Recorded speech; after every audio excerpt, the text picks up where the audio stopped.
Father, son, I want to talk to you about something important today. It's about honesty.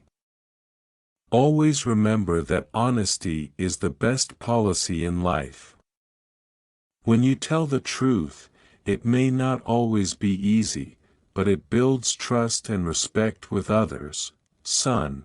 But Dad, sometimes telling the truth can get me into trouble or hurt someone's feelings. Father, I understand that, but being honest doesn't mean being harsh or insensitive.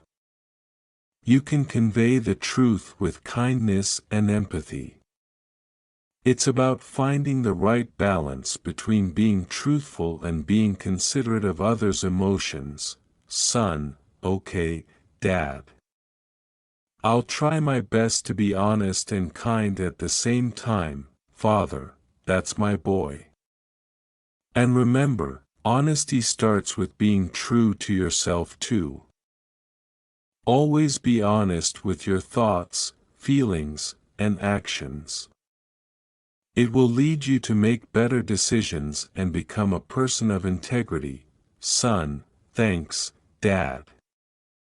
I promise to be honest and true. Father, I'm proud of you, son.